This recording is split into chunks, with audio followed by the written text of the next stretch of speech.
That is something. No, that's right. Yeah.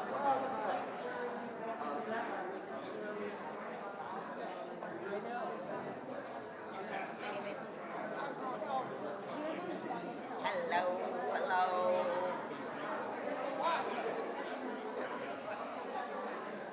That's what I'm doing.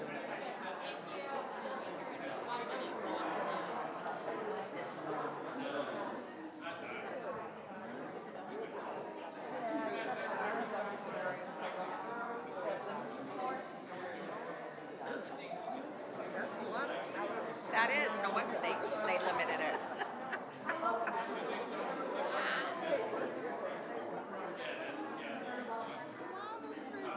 I may do a little slip out because it's kind of a lot of speakers.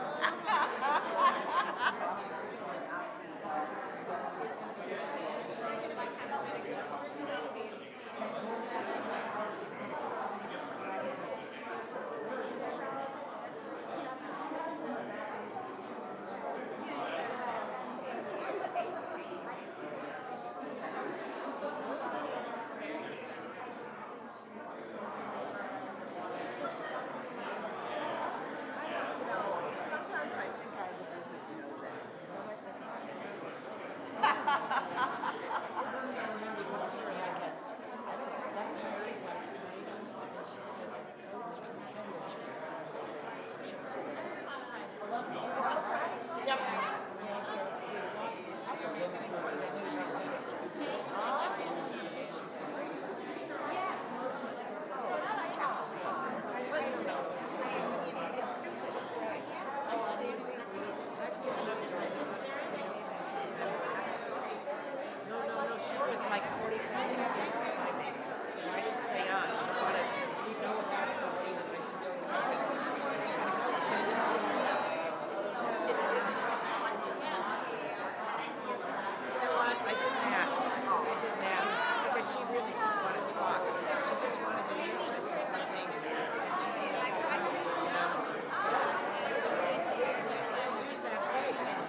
Has been that they would not vote for anything that would help the president, period.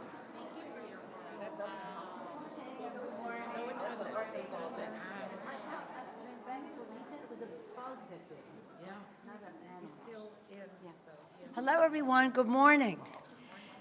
So, it's a pleasure to join all of you here today, devoted leaders and advocates. I've said so many times that internally we can just get so much done with our inside maneuvering. It's the outside mobilization that makes a difference, improves the quality of our legislation, and that's why we're here today, to hear stories from the outside, but to sing the praises of those who are doing the work, working with groups, giving hope to people, because people are scared about what the Supreme Court did. As we gather to lift up the stories of women across the nation, I just want to call attention to the priority that the Women's Caucus and all of us have for Brittany Griner. We thank the President for making that a priority in negotiations to have her set free from a who knows what kind of trial and under who knows what kind of an arrest. But she has visited the Capitol. She's someone to be admired, and we thank her for her sportsmanship and her excellence there, and her wife Cheryl and their entire family, and thank the President. And I know the Secretary of State will be having that in his negotiations with the the Russian minister, foreign policy, foreign affairs, whatever they call it there. Today, the Democratic Women's Caucus and Pro-Choice Caucus are shining a light on the GOP twisted vision of America. Emboldened by the Supreme Court, they are waging the Republicans in Congress are waging a dark crusade of punishment and control. They don't believe in birth control, but they do want to control the lives of women in our country. Here in Congress, House Republicans are calling for a national abortion ban, voting almost unanimously against a woman's right to choose and the enshrinement of Roe v. Wade into law, and even the right to contraception. The right to contraception. As I said to them on the floor, do you know what's going on in your own families, in your own homes? In state capitals, Republicans are already tearing away reproductive freedoms and targeting the right to cross state lines. And the Republicans voted against preventing that from happening. Because their agenda is about more than abortion and birth control. Again, it's about controlling women. Amid this assault on freedoms, Democrats are putting people over politics. We are ferociously defending the right to make decisions about women's health, their bodies, their lives, proudly voting to make Roe v. Wade the law of the land, reaffirm the freedom to travel where you want and see who you want, and establish a federal right to use birth control. As we fight to enact these protections, the American people are overwhelmingly on our side, outraged by the GOP's anti-woman, anti-American agenda. The Democratic women of the House are gathered here in the halls of Congress to say loudly and clearly, we are not going back. We are not going back. No.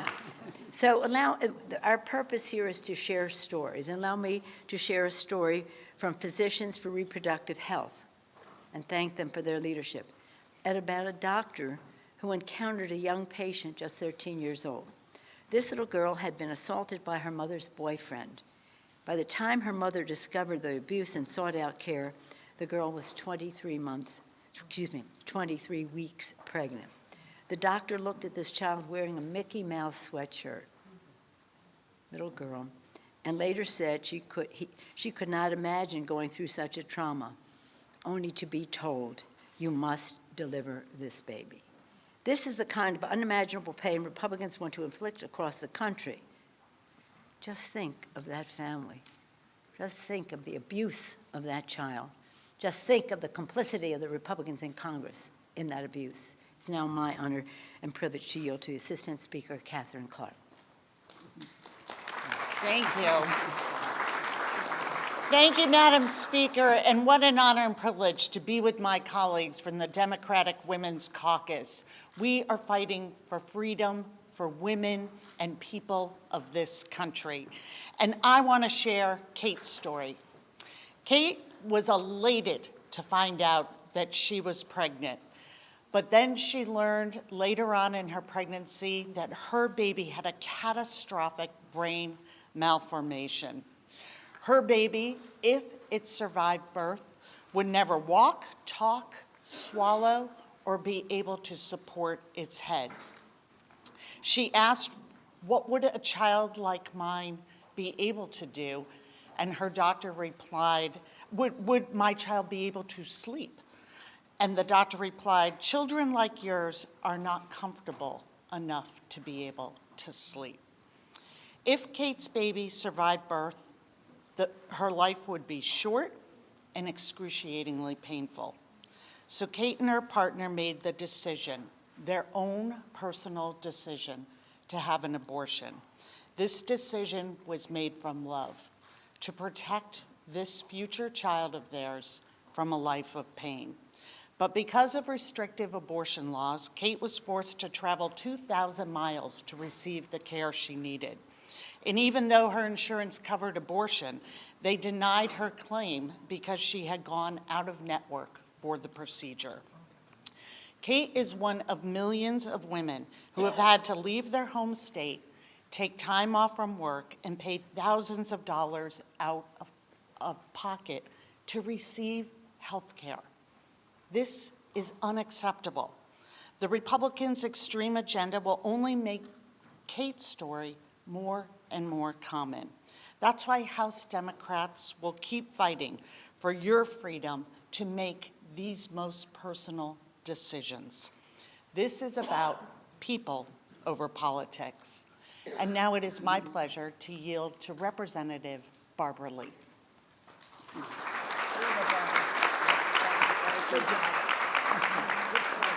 That's okay. Thank you very much. First, thank you, Madam Speaker, for your tremendous leadership on behalf of women and people and our country, each and every day. I also want to thank our Women's Caucus for really, our Democratic Women's Caucus, for never letting up when it comes to women's equality and reproductive freedom.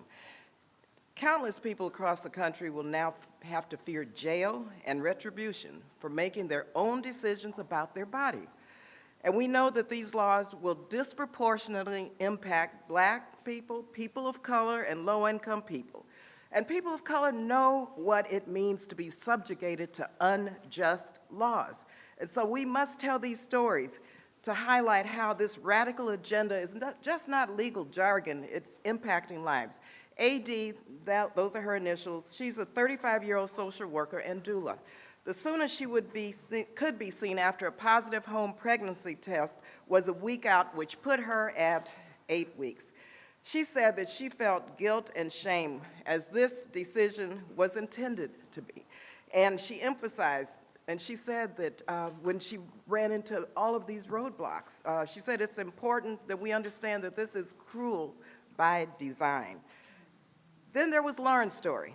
When Lauren was 20, she wanted to end, in fact, she was ending an abusive relationship. She did not want to raise a child with this abusive partner, but she sought medical care for abdominal pain and was surprised to learn that she was pregnant despite being on birth control. Her doctor told her that it was an ectopic pregnancy and recommended medication injection into the cells to save her fallopian tubes. Lauren said she would have terminated the pregnancy even if it weren't an ectopic pregnancy because of this abusive relationship. She believes everyone deserves the dignity and level of care that she received. She is grateful for the doctor's quick diagnosis of the ectopic pregnancy and for the early medical intervention that preserved her fallopian tube. After finally ending this abusive relationship, Lauren met her now husband and has a 5-year-old son, and she lives in North Carolina. There are real-world impacts on these decisions by these extremist jurists. Laws around the country will continue to stigmatize, criminalize, and endanger women. And let me just tell you in closing, I know firsthand the fear and the stigma and the danger of a pre-Roe world. We cannot accept a world in which people are criminalized for making their own health care decisions. We are not going back. We are fighting back. We are fighting back. Now I'd like to yield to my colleague and friend, Congresswoman Jackie Spear, who has been such a great leader for reproductive freedom and women's equality and rights, even before she came to Congress. We served together in California legislature for many years, and I am delighted to be able to introduce Jackie.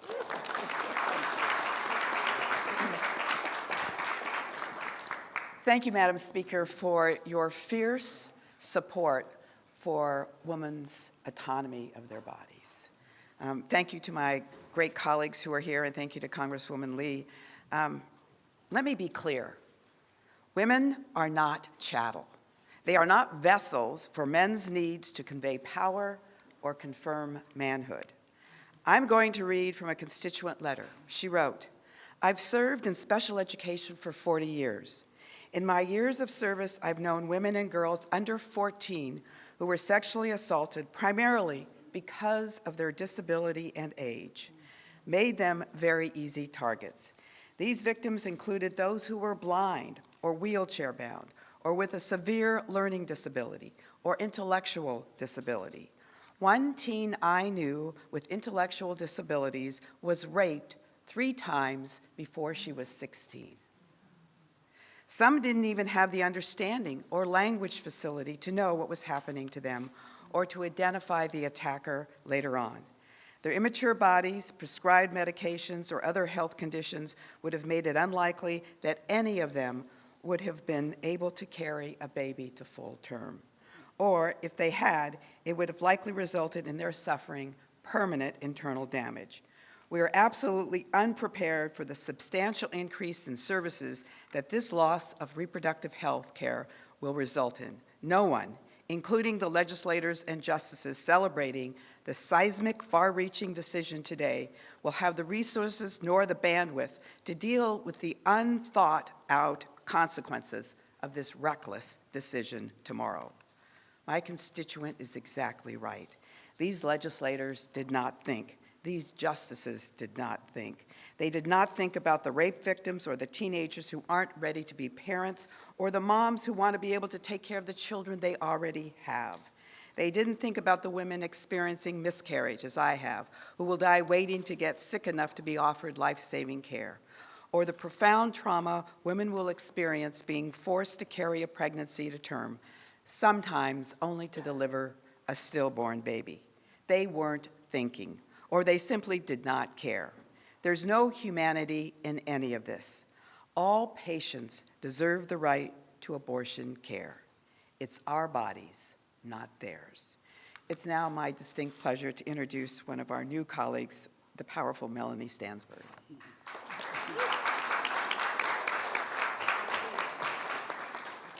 Good morning. I also want to take this opportunity to thank the speaker and our fierce and fearless female leadership of the House of Representatives for standing with women and our reproductive rights all across the country. It's an honor to be here this morning in a long line of champions for women's equality, such as Representative Speer, who have worked across generations to protect and to expand our rights. We should be celebrating today all of the ways in which we have protected and expanded women's rights across our generations. But instead, I am standing here today as part of a new generation who is having to fight for the same rights that our mothers and grandmothers fought for generations ago. I am proud to represent the people of New Mexico's 1st Congressional District, where abortion remains safe and legal, where our legislature had the foresight a year ago to remove an antiquated and unconstitutional abortion ban from our books, and where our governor just weeks ago signed an executive order to protect abortion providers. But we know this is not the case in states across our country, such as Texas and Mississippi, where in Texas, SB 8 was passed months ago, and women are having to drive hundreds of miles to our state to get care, which is increasing wait times and straining our already strained healthcare system, putting their lives and their safety on the line. The story I want to share today is of CH, a clinical worker, who is reporting seeing women from Texas driving hours through the night to come see her. In particular, she recalls a patient who said she had to leave by the morning so that her husband did not find out that she had come to this clinic, but the clinic could not guarantee her departure time. The freedom for people to decide what to do with their bodies has been taken away by judges and politicians who are putting their power before and their politics before our people and their lives. And today, we woke up as women standing here with fewer rights than those of our mothers. But we cannot give up hope. We must instead harden our resolve, because we are not going back. And we know that there are glimmers of hope across every community in this country. And I want to remind everyone that the second half of the Dobbs case is the Jackson Women's Health Organization, which is an abortion clinic that is at the center of that case. And instead of shuttering their doors permanently, instead decided to move to my home state of New Mexico to continue providing care. Because these providers, like the women who are standing here behind me, remain resolved to ensure that we can protect our fundamental right to control our own bodies and our own human dignity and future. The rights of our communities are on the line, and that is why we as House Democrats and the House Democratic Women's Caucus remain resolved, remain in this fight, and under the determined leadership of our Speaker, will keep fighting until we protect reproductive justice and ensure that it is the law of the land. And with that, I want to introduce and pass to our fearless co-chair of the Democratic Women's Caucus, Ms. Lois Frankel. Thank you so much. Thank you. Okay. All right, you got it. Well, you put it right there. That'll be down there. Okay, that's good. Okay, thank you, Catherine Clark, for your assistance. That's why I'm Assistant Speaker. That's why that's a good one. She's the assistant speaker. And Melanie Sandsberg, just to let you know, I was one of those grandmothers that fought for reproductive freedom before Roe v. Wade. It's so great to be with all these champions for reproductive freedom. Look, we know that the Republican-appointed Supreme Court has dismantled access to abortion for millions of Americans. And to let you know, the women of Florida are worried. And here's one of our stories. Samantha was in the foster care system and became a victim of human trafficking at age 14. By 17, she was raped and pregnant. And at 13 weeks pregnant, she did get the help she needed at Planned Parenthood. But what if she had shown up to Planned Parenthood just a couple of weeks later? Florida now bans abortions at 15 weeks with no exception for rape, and the governor has vowed to expand limitations. And you know what the penalty is if you perform abortion past 15 weeks? It's the death penalty. Hard to believe. So then what? What do we do? Look at this map. Florida, like many of those in the South, are walled in behind a block of southern states banning or severely limiting access to legal abortion. Where does a Samantha go if she doesn't have the means to get on a plane? Georgia has a 6-week ban with no exception for rape. South Carolina is the same way. Alabama has a total ban with no exceptions. Mississippi is the same. And hundreds of miles away from Florida is North Carolina with a 72-hour waiting period. This is just one cruel story, and there will be thousands of more every year. And thank you, Assistant Speaker. Good job there. Now to introduce one of our co-chairs of the Pro-Choice Caucus, Diana DeGette from Wisconsin. Colorado. She's from Colorado. Wisconsin's not doing well either. Colorado's doing great. Thank you so much, Lois, and thank you for your wonderful leadership of the Women's Caucus. Along with Congresswoman Barbara Lee, I'm the co-chair of the Pro-Choice Caucus in Congress. The Dobbs decision was decided just a month ago, but the stories that we're telling today are actually true.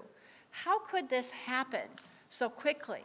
The reason is because for the first time in our history, the Supreme Court has suddenly removed a right that we had for generations, for 50 years. And the Women's Caucus and the women of Congress are here today to say, we are not going to stand for it, period.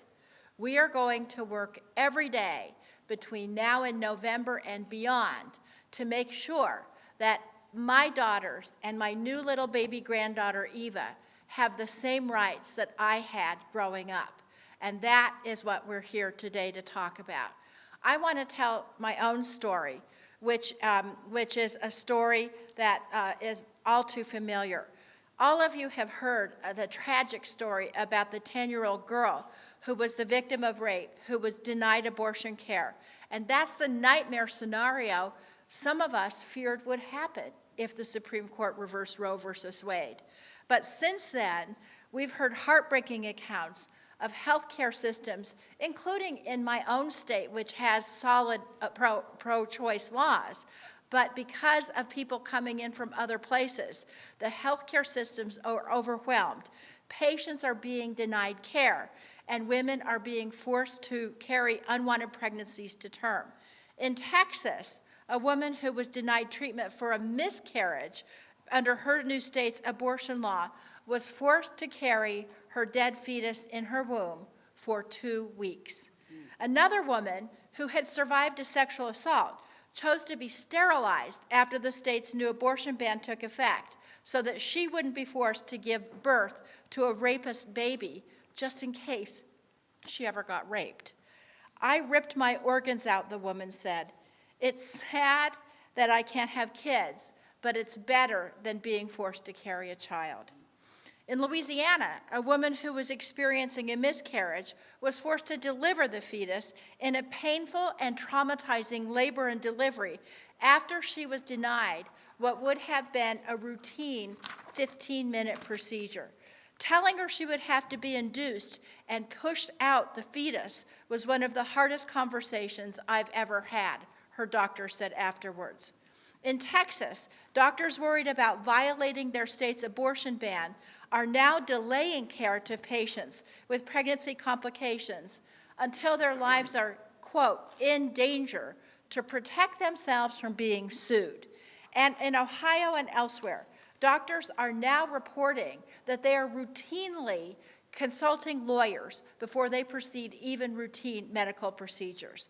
There are more stories, and they are sad stories. These stories are only going to increase as the horror of the Supreme Court's decision takes effect. And with that, I'm so proud to introduce my friend and colleague, Representative Grace Meng from New York.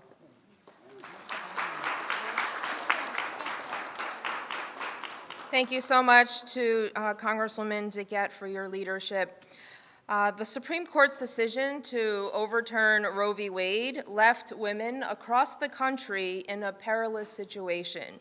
And it's not just women, but it's young girls. Young girls as young as my kids, ages 12 and 14, and in some cases even younger, who have endured traumatic assaults.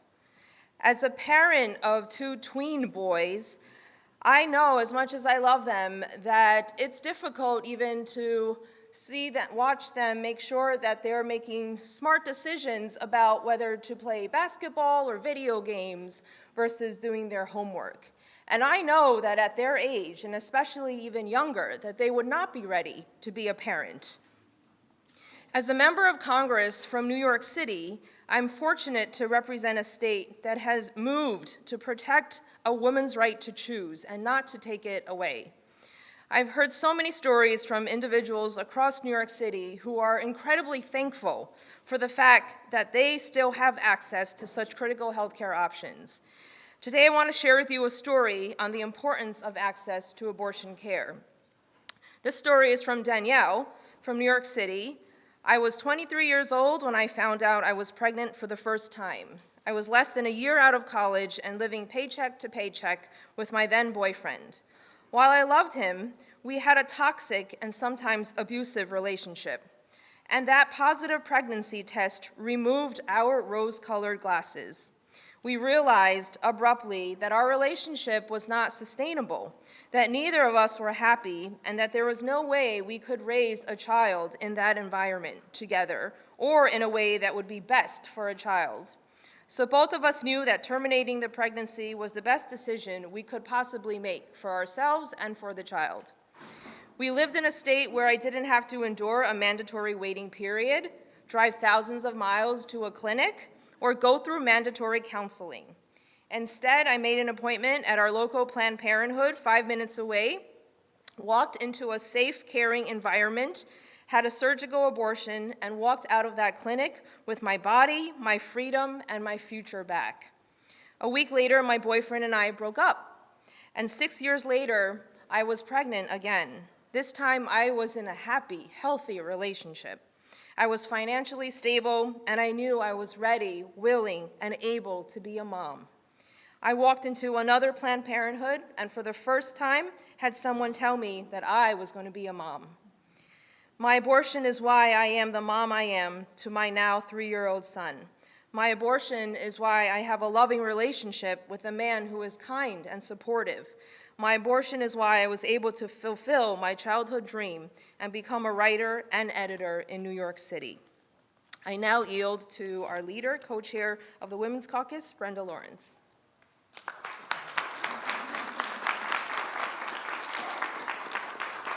I want to thank you all for giving us this opportunity to tell the stories of so many women who were not heard, women who had the responsibility and the challenge of making a decision about their own body.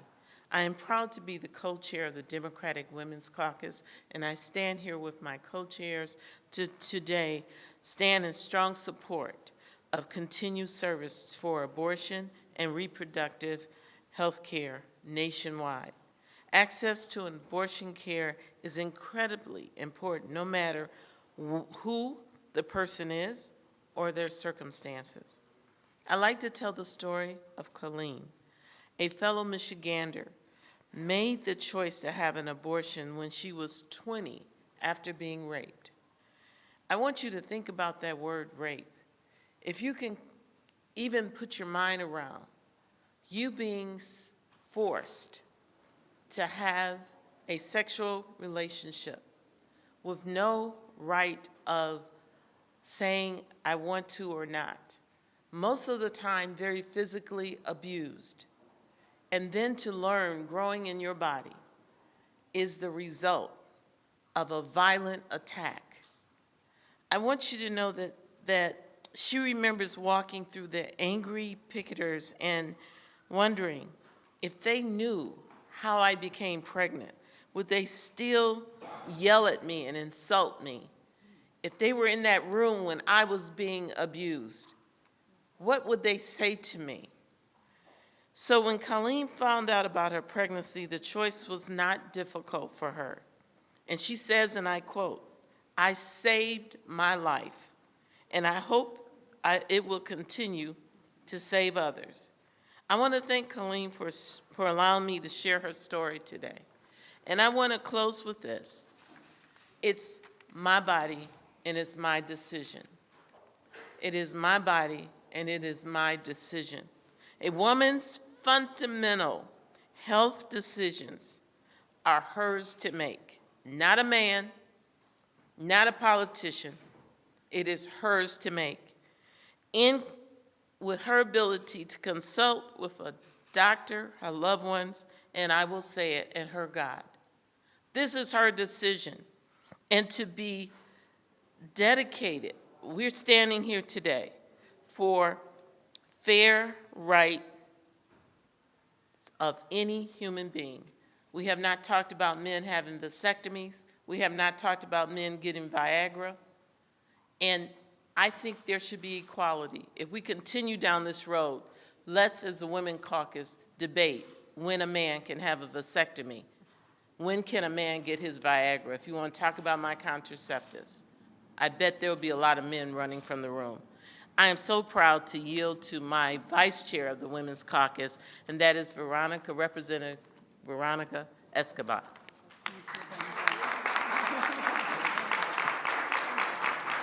Buenos días amigos. Es un orgullo estar aquí con ustedes. Los republicanos quieren controlar las vidas y los cuerpos de las mujeres, mientras que nosotros, los demócratas, tenemos fe en las mujeres y tenemos nuestra confianza en las mujeres. Make no mistake about it, my friends, the dark vision that Republicans have for America has deadly consequences. I am here to proudly uplift the story of one of my constituents from El Paso, Texas. She is also a mother, like me, and a Latina. When she was pregnant with her third pregnancy, she had 2 children. She and her husband were delighted. They were thrilled. They were happy. They couldn't wait to meet their new baby. They had a crib. They had a space. They had hopes. They had dreams for this baby. In her third trimester, her doctor told her that her baby was not viable. And as she learned more about the condition that her baby had, she learned that not only was her baby not viable, but that pregnancy was now a threat to her life. And she had to make a decision, a terrible decision, with her husband and with her doctor about what she would do next. She knew she had to terminate that pregnancy if she wanted to make sure that her children had a mother. She knew she had to terminate that pregnancy because she knew that she couldn't leave her husband behind a widower. So she did, and she went to a clinic, and as she walked to the clinic to get the procedure she needed to save her life, she was heckled and yelled at by people with the arrogance to believe that they know better. People so arrogant who believe that they know better than her and that they know better than her doctor. She told me she couldn't even mourn the loss of her baby because of what she was dealing with just walking into that clinic. This is the vision that Republicans have for America, not just in Texas, not just in Florida, not just in red states. This is the vision that they have for every state in America, where it's not enough to put women's life at risk. They won't stop until they put women behind bars. So, my friends, we are here to tell you that we won't go back. We can't go back. We absolutely will fight every step of the way because the women whose stories we are here to uplift deserve better. Our constituents deserve better. Our daughters deserve better. With that, I would like to introduce my incredible fellow Texan, fellow incredible fighter for women's reproductive rights, Lizzie Fletcher.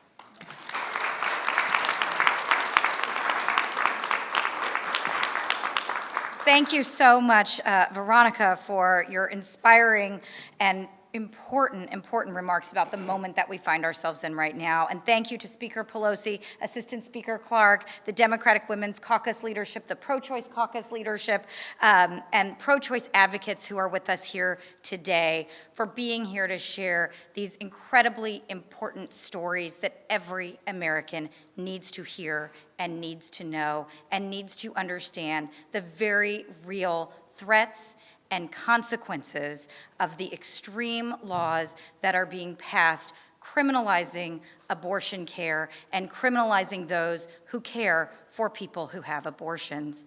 I know it because it's happening and it's been happening in my beloved home state of Texas. We are in a healthcare crisis, and for months, we have already felt what people across the country are feeling today since the passage of SB 8 that went into effect last September. And I'm here to tell the story of Houstonians who have experienced the cruelty of this law. Elizabeth and James of Houston know the crisis, and as I said, and this is so important, the cruelty all too well. Elizabeth and James were full of joy when they found out that Elizabeth was pregnant earlier this year. At first, things went smoothly. At 17 weeks into her pregnancy, they learned that they were expecting a girl. On May 10th, 18 weeks, Elizabeth went for a walk outside, and she came home, and when she stood up, she said she felt something shift, and all of a sudden, a burst of water rushed out of her body. She screamed as her water broke, and she was launched into what she called a dystopian nightmare of physical, emotional, and mental anguish. James rushed home and rushed Elizabeth to the hospital, where an ultrasound confirmed that she had suffered premature rupture of her membranes. They were distraught and they were heartbroken, and they knew that they needed to end the pregnancy. The risks to Elizabeth's health were simply too high. As Elizabeth's OB-GYN began to arrange the procedure, she faced obstacle after obstacle after obstacle because of SB 8, because of a law that Republicans in Austin put into law in Texas. And after many phone calls and much advocacy on Elizabeth's behalf, her doctor came to her room and broke the news to her in tears that she could not get an abortion, that she could either stay there and wait to get sicker and where she could at least be monitored, or she could wait until there was no cardiac activity and have the procedure. Elizabeth knew that things were deteriorating, as she was experiencing cramping, she was passing huge blood clots, she had yellow and foul-smelling discharge. She knew what was happening in her body. But the dilemma that she faced was so painfully clear. She had to wait to get even sicker than she already was, or wait until there was no more cardiac activity. And either way, all she could feel was fear and grief.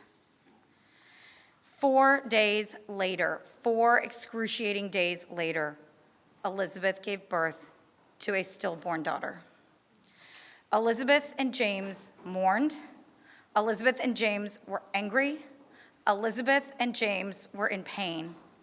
And they knew that the decision that they faced in that moment, like the decision facing, and this is really important because we've heard so many stories, it is a decision facing women and families at many other times, in many other circumstances, many other reasons. It is a deeply personal and monumentally important decision. And no one is better positioned to make it than the woman and her family who are making that decision. Yet the Supreme Court has now set us on a dangerous path forward that jeopardizes the health and undermines the equality of women in Texas and across the country to make these decisions for themselves and for their families. And extremist lawmakers in Texas and many other states are making it even harder, creating a crisis that is an affront to our values and undermines our ability to make our own decisions about our lives.